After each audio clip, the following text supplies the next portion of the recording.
Alright, today I'll do a video about how to change your thermostat because mine has failed.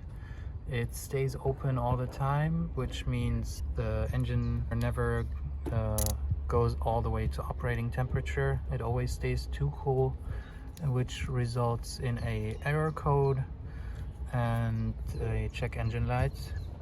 And yeah, pretty much all you should do first of all is make sure you put a catch canister underneath this area here so you don't spill any of your fluids.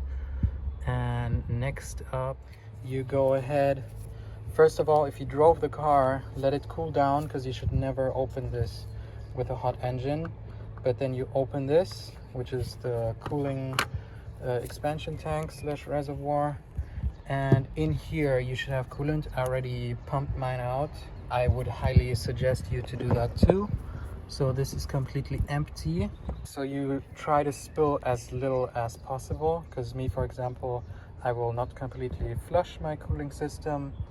I will simply refill whatever I have lost, and that's it. To refill, I've bought the original antifreeze Dex Cool. I've bought the concentrate, so 1 liter of concentrate plus 1 liter of distilled water. That's why I have this here, and it's 5 liters, and that should be sufficient. In total it will be 10 liters, so that's more than enough.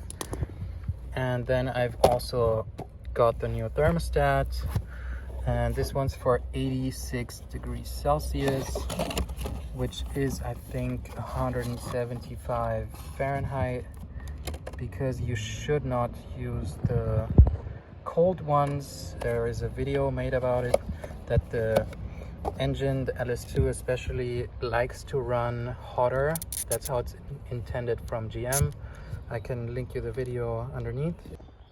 So yeah, after you have drained all your fluids there, you next up remove 2 bolts on the thermostat housing, which is this metal round looking thing with this big tube on the end. There's 2 10mm bolts.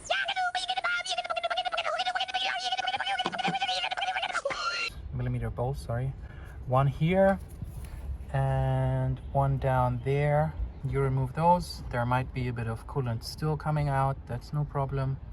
Just be aware of it. Make sure you get to catch everything. Don't pollute. And yeah, next step will be taking the old thermostat out and putting the new one in. All right, once you've removed the 2 10mm bolts, and you have also caught all the coolant that came out. For me, it was almost 7 liters, like 6.5 liters. Once you've done that, then you can simply pull this out, and you can already see the thermostat there. See, it already came out. Try to wiggle it out. There it is. Now the thermostat is in my hand, and yep, this one has completely failed, as you can see. It looks pretty worn. Let's compare it to the new one. Alright, comparing the two, the new one has a 3-spoke holder, so to say. The old one simply has 2. They're the same height, and the spring size seems to be different as well, as you can tell there. Here it says too, 86 degrees Celsius.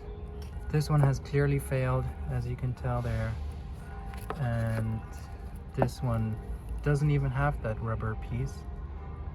This one seals just metal on metal. It's hard to see, maybe you can see it now. And yeah, we'll just put that back in. It was this way around, so you wiggle it in there.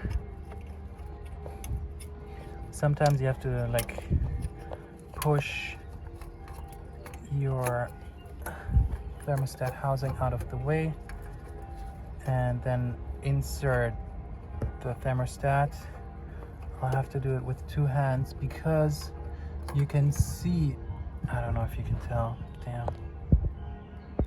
maybe you can see in there, there's like this rubber slot, and then there's a slot right there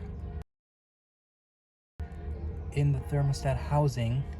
You have to line those up so there is a proper seal, and then you can insert it back.